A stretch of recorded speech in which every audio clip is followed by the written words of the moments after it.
Olá, turma, tudo bem com vocês? Estamos iniciando a nossa aula de português e gramática e quero lembrá-los da importância de vocês assistirem todas as aulas, para que vocês possam realizar suas atividades no material didático.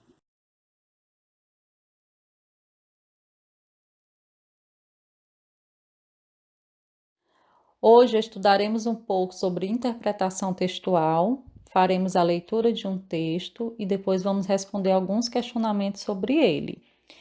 Vamos aprender também sobre o uso da cedilha, o uso do tio, acento circunflexo e acento agudo.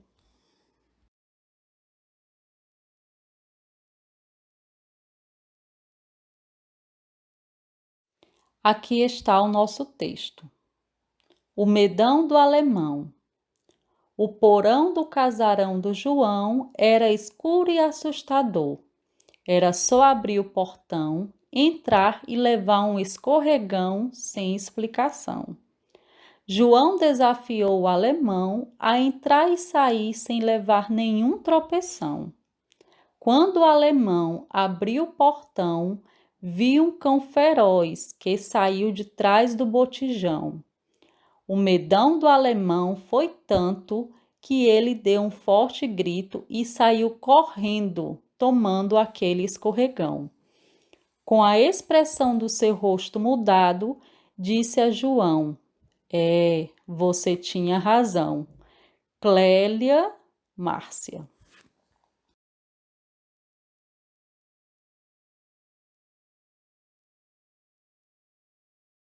Agora faremos um breve estudo sobre o texto. Temos aqui algumas perguntas, nós vamos pensar nesses questionamentos e depois retornaremos ao texto para identificar esses aspectos. Qual é o título e o autor do texto? Quem são os personagens da história? Qual é o assunto do texto? Onde se passa a história? Quantos parágrafos nós temos no texto? Tem palavras que rimam entre si? Quais são elas? Tem palavras no grau aumentativo? Quais são? Tem palavras escritas com tio? Quais são elas?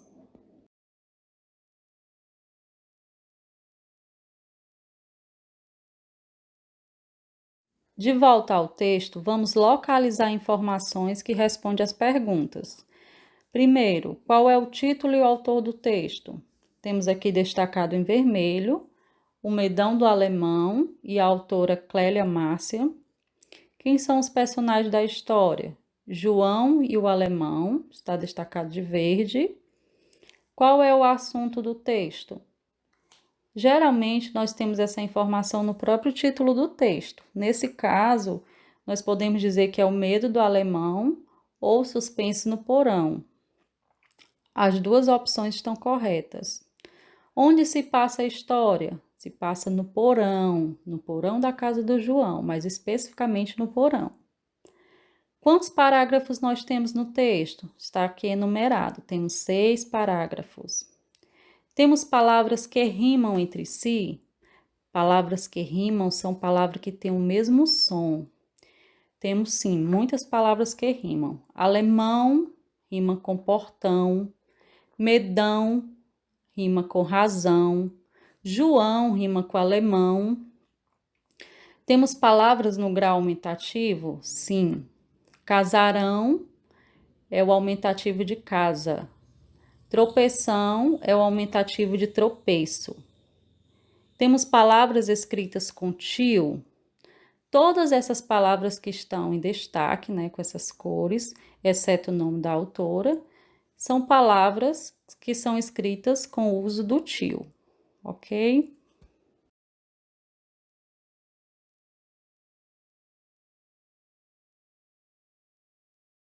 Agora vamos entender um pouco sobre o uso do cedilha. Ele tem esse nome pelo sinal que tem embaixo da letra C. E nós só utilizamos o cedilha antes das vogais A, O e U para indicar o som do fonema S. Ou seja, na palavra palhaço, o que está em destaque tem o mesmo som do S. Na palavra abraço também. E na palavra preguiça, o SA tem o mesmo som do fonema S.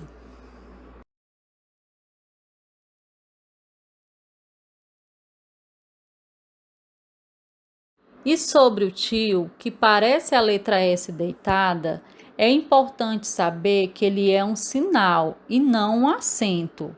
Utilizamos sobre as vogais A e O para dar um som nasal, ou seja, um som que sai parte pela boca e parte pelo nariz, como o exemplo dessas palavras aqui: avião, coração, maçã.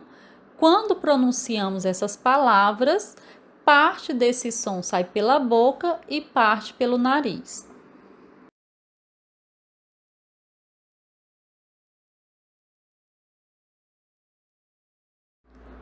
Temos agora o acento circunflexo, que usamos para fechar o som das vogais e, ao mesmo tempo, indicar a sílaba tônica de palavras como português, tênis, bambolê, ônibus, bebê, ciências, metrô, você, judô, vovô e a própria palavra que está relacionada à imagem em destaque, ambulância.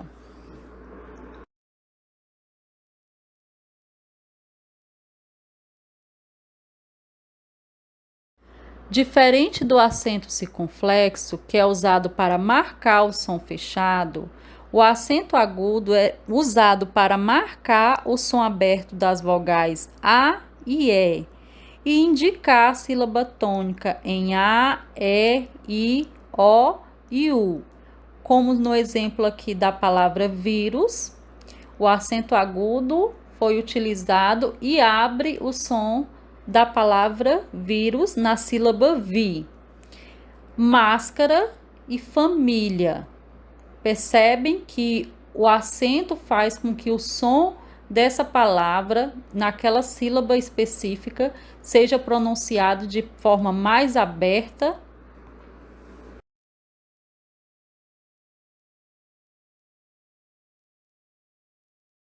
Por hoje é isso, turminha. Façam as atividades e não esqueçam o nosso desafio sobre prática de leitura. Um beijo para todos e até a próxima aula.